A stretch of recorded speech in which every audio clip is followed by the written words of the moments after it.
Okey, Assalamualaikum warahmatullahi wabarakatuh dan salam sejahtera. Terima kasih banyak kerana sudi datang untuk menonton video saya pada hari ini. Dan bagi mereka yang baru pertama kali datang untuk menonton ke channel saya ataupun mereka yang masih lagi belum subscribe ke channel saya mohon sahabat anda untuk subscribe ke channel saya. Dan bagi anda subscribe, saya mohon anda untuk kongsikan video ini kepada rakan-rakan dan juga ahli keluarga anda. Semoga apa yang saya nak kongsikan sedikit pada hari ini adalah satu perkongsian yang bermanfaat untuk kita semua, insya-Allah. Okey, jadi pihak KDBSP telah pun mengeluarkan satu peringatan berkenaan dengan permohonan air citra, yang mana permohonan air citra ini akan tamat pada 30 September 2021 tertaluk pada ahli yang belum pernah membuat pengeluaran untuk air citra. Okey, jadi air citra ni dah nak sampai ke penghujung untuk permohonan baru bagi mereka yang masih lagi belum membuat permohonan. Jadi sebenarnya saya tak nak sebut lagi pasal benda ni, saya nak tunggu sehingga kesan akhir. Tapi semalam saya mendapat satu persoalan daripada seorang individu yang ada menonton video-video di channel saya. Kemudian beliau bertanyakan kepada saya, adakah beliau patut mengeluarkan permohonan untuk air citra ni ataupun tidak, memandangkan dari segi pekerjaan dan juga pendapatan beliau tidak ada sebarang keterjejasan, bekerja seperti biasa, gaji dapat seperti biasa, allowance apa semua pun seperti biasa. Jadi dalam tempoh pandemik COVID-19 ni tidak adalah sebarang orang kata apa, beliau terjejas, masih boleh survive seperti biasa dan hidup seperti biasa sahaja, kecuali perlu mematuhi SOP dan sebagainya lah. Okey, jadi beliau meminta nasihat saya. Jadi di sini kalau apa yang saya boleh jawabkan, yang pertama ia adalah keputusan tuan-tuan dan perempuan sendiri. Itu yang pertamalah, tuan-tuan merasakan bagaimana, ada keperluan ataupun tidak. Tapi jika ditanyakan nasihat pada saya bukanlah pakar, tetapi saya sendiri sentiasa mengeluarkan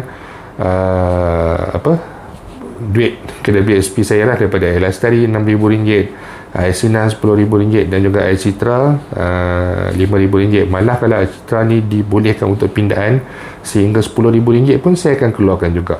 Jadi mungkin akan ada yang tertanya, kenapa saya keluarkan sedangkan ya Alhamdulillah saya pun tidak ada keterjejasan dari segi pendapatan semasa saya dan juga sebagainya. Saya masih lagi Alhamdulillah masih lagi ada pekerjaan dan juga masih lagi ada pendapatan, tetapi kenapa saya keluarkan? Okey. Jadi di sini adalah salah satu sebab saya keluarkan kerana sebab pertama adalah saya menggunakan wang untuk KDBSP saya pada permulaan adalah untuk menyelesaikan hutang-hutang kecil. Okay, kebanyakan daripada kita kemungkinan besar ada hutang-hutang kecil. Macam saya ada hutang kredit kad dan juga sebagainya. Jadi perbelanjaan tu mungkin dulu agak boros, terlalu besar. Kemudian apabila hendak dibayar tidak mampu untuk bayar pada kadar yang besar, cuma mampu bayar pada kadar tertentu ataupun bayar pada kadar yang minimum. Jadi apabila diwujudkan untuk Air Lestari ini, saya menggunakan peluang itu untuk menstrukturkan semula, termasuk juga saya mengaku saya mengambil moratorium. Jadi saya menggunakan wang daripada moratorium dan juga Air Lestari ini untuk menstrukturkan semula orang kata hutang kredit kad saya. Dan Alhamdulillah dengan dua moratorium dan juga dana daripada Air Lestari ini, saya dapat dalam tempoh satu jangka masa tu saya dapat menyelesaikan serta menamatkan kredit kad saya. Itu yang saya telah berjaya lakukan. Okey, walaupun saya mengalami kerugian dari segi dividen untuk KDBSP, tapi untuk keselesaan saya dan orang kata apa, untuk masa depan ni saya bebas daripada hutang kecil. Okey, jadi saya rasa lega. Kalau tidak, hutang kecil itu komitmen dia pun agak tinggi juga, hampir ke 4 hingga 500 sebulan. Jadi agak besar sebenarnya pada saya. Kemudian yang kedua, saya berterusan juga mengeluarkan sehingga ke program untuk Air Sinar. Malah sebelum Air Sinar dibuka kepada kategori 2 ataupun dibuka kepada semua orang kata apa, pencarun tanpa sebarang syarat dan sebagainya, saya sendiri telah menghantar permohonan untuk permohonan Air Sinar, yang mana untuk dokumen sokongan saya cuma menghantar satu tulisan tangan menyatakan bahawa saya rasa saya memerlukan dana ini bagi simpanan untuk kecemasan. Itu saja saya upload, termasuk slip gaji yang tidak ada sebarang pemotongan gaji dan sebagainya, saya upload juga, saya hantar pada pihak KDBSP. Okey. Jadi selepas diluluskan untuk Air Citra ni, Air Sinar ni tanpa sebarang syarat, saya menggunakan wang itu sebenarnya untuk simpanan ataupun untuk lebih tepat lagi saya gunakan untuk pelaburan. Di sini saya ingin kongsikan apa yang saya boleh saya ingin kongsikan kepada anda. Yang pertama, saya laburkan wang saya itu di dalam dipanggil satu apps ni, Wahid Invest. Mungkin anda pernah dengar, mungkin juga anda tak pernah dengar. Boleh cari dalam Google Play Store ataupun boleh cari juga dalam Apple Play Store. Saya invest duit saya daripada duit sinar bulanan dalam Wahid Invest, dan saya mendapat pulangan. Wahid Invest ni dulu untuk pelaburan dia pelaburan yang patuh syariah. Jangan risau, pelaburan patuh syariah. Kemudian melabur di pasaran Amerika Syarikat, dan pulangan dia pun agak baik, agak tinggi, lebih daripada dividen ke WSP, malah lebih pada 10%, ada yang sampai 15%, ikut pada prestasi tahunan. Dan juga sekarang ni kita boleh pilih, kita nak invest dalam stock market ke, kita nak pilih dalam emas ke, ataupun ada lagi beberapa pilihan di dalam Wahid Invest ni. Jadi saya menggunakan wang caruman daripada pengeluaran untuk Sinar tu untuk melabur dalam Wahid Invest, dan masih lagi kekal ada pelaburan dalam Wahid Invest, dan saya menikmati dividen daripada keuntungan daripada pelaburan tersebut. Yang kedua, kemudian saya terjebak dengan mata wang cryptocurrency, dan antaranya yang saya menggunakan adalah Luno. Luno ni dia regulated by Bank Negara Malaysia, iaitu disahkan oleh dan diterima oleh Bank Negara Malaysia untuk pelaburan mata wang kripto. Dan dari segi syariahnya, Suruhanjaya SC Security Commissioning mengesahkan bahawa Luno ni, pelaburan dalam wang cryptocurrency ni adalah patuh syariah. Saya mementingkan perkara itu, benda-benda yang patuh syariah. Benda-benda yang tidak halal, ada riba, ada unsur qarar, ada unsur maisir, semua saya akan ketepikan. Walaupun pulangan dia sangat tinggi, tapi tidak ada keberkatan dan tidak ada gunanya di situ. Okey. Jadi saya melabur dalam cryptocurrency Luno. Dan daripada Luno ni pun, cryptocurrency ni sebenarnya saya mendapat orang kata banyak pulangan. Daripada pelaburan cryptocurrency ni saya mendapat banyak pulangan. Malah saya mendapat pulangan yang dalam ribuan ringgit, lebih daripada 3 hingga 4 ribu ringgit, dan mana modal saya starting adalah sebanyak 1,000 ringgit daripada wang Sinar. Kemudian daripada keuntungan itu, setelah dikumpulkan dan sebagainya, saya dapat set up satu komputer daripada komputer lama saya, sehingga siap satu unit dengan kos yang bernilai, sekarang ni komputer saya bernilai RM8,000. Workstation saya untuk saya buat YouTube content, untuk reply komen tuan-tuan dan sebagainya. RM8,000 tu, 80% daripada kos RM8,000 tu adalah wang pulangan daripada keuntungan yang dijana oleh kripto. Kripto ni dia ada banyak, ada yang haram, ada yang halal. Jadi kita guna yang diluluskan oleh syariah komiti di negara kita. Itu yang kedua.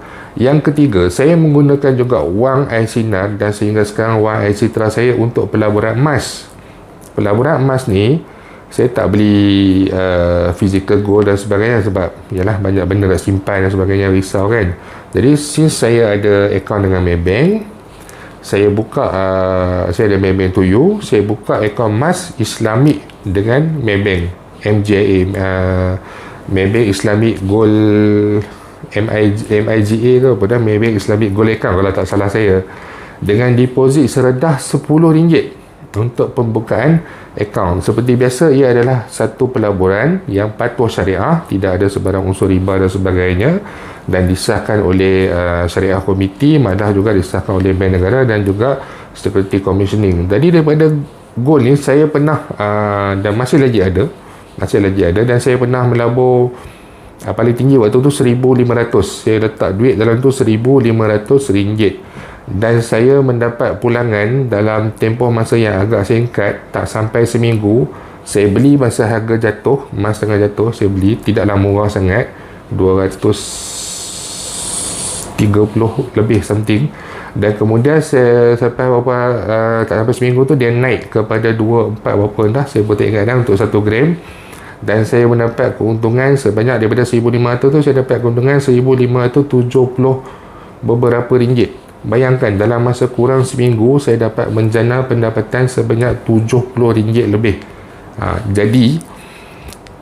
Jika anda bertanyakan kepada saya, terpulang kepada anda, tetapi saya sendiri sentiasa akan, jika ada peluang, saya sendiri sentiasa akan mengeluarkan, kerana saya tidak katakan pelaburan KWSP ini tidak baik, tetapi saya hanya lebih suka untuk mempunyai satu dana tambahan untuk kecemasan, yang mana dalam tempoh sekarang tidak ada sebarang keperluan untuk menggunakannya, tetapi saya boleh gunakan untuk pelaburan yang keuntungan dia tidaklah terlalu ekstrim, tidaklah terlalu dan dia bukanlah pelaburan-pelaburan yang berisiko tinggi, yang tidak menepati hukum syariah, tetapi pelaburan yang mematuhi hukum syariah serta mendatangkan pulangan yang insya-Allah diberkati dan mencukupi untuk keperluan sampingan.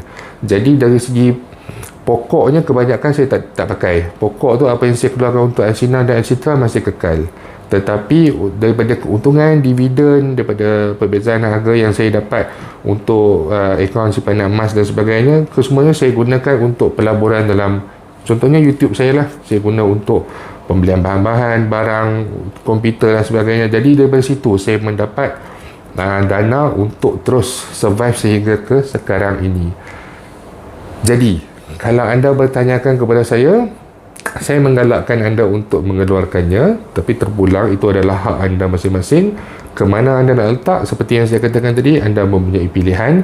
Even simpanan tetap di bank pun anda boleh letak juga, tetapi kadar dividennya adalah rendah, sebanyak 1 hingga 2% sahaja. Anda boleh letak di Wahid Invest untuk satu tempoh jangka masa yang panjang, pelaburan yang panjang secara tahunan dividennya, ataupun anda boleh letak di juga dalam, kalau berminat dengan cryptocurrency, Bitcoin, Ethereum dan sebagainya, anda boleh letak dalam Luno yang mana disahkan oleh Bank Negara Malaysia. Tidak ada sebarang isu legal isu dan sebagainya. Kita boleh keluar dan masuk dana tersebut ke dalam akaun bank kita tanpa ada sebarang masalah. Dan yang ketiga, kita juga boleh membuat pelaburan emas. Banyak pelaburan emas ni terlalu banyak, ramai lagi yang expert di luar sana. Saya cuma menggunakan pelaburan emas di Maybank Toyo, dan alhamdulillah setakat ini masih lagi menjana keuntungan. Jadi terpulang kepada anda rasa bagaimana untuk menguruskan dana ini, ataupun anda rasa bagaimana sama anda hendak mengeluarkan Alcitra ni ataupun tidak. Tetapi pada saya menggalakkan anda untuk mengeluarkannya, kerana di luar sana terdapat banyak opportunity ataupun peluang untuk pelaburan yang membolehkan anda mendapat pulangan yang lebih besar. Jangan terlalu boros, jangan terlalu tamak. Pilih jalan yang selamat, pilih jalan yang lebih komersial, yang mana ramai orang menggunakannya, disahkan oleh Bank Negara, disahkan oleh Security Commissioning, disahkan oleh Syariah Committee dan juga sebagainya. Jadi kita boleh pilih jalan-jalan tersebut untuk membuat pelaburan. Jadi bagi anda yang bertanyakan kepada saya di luar sana, ini adalah jawapan daripada saya, dan semoga jawapan ini dapat memberikan anda sedikit idea sama ada anda mahu mengeluarkannya ataupun tidak. Okey, jadi itu saja sedikit perkongsian saya pada hari ini. Dan bagi mereka yang mempunyai sebarang persoalan ataupun mereka yang ada minat untuk pelaburan yang saya ceritakan tadi, mungkin satu hari nanti saya boleh beralih sedikit dengan penambahan topik untuk pelaburan. Saya bolehlah adalah basic sikit-sikit, tidaklah terlalu terror, tidaklah untung terlalu banyak, tapi boleh ada ilmu secara asas. Dan bagi mereka yang datang untuk menonton, terima kasih banyak kerana sudi datang untuk menonton. InsyaAllah kita akan jumpa lagi. Jangan lupa untuk share, jangan lupa untuk subscribe. Assalamualaikum warahmatullahi wabarakatuh.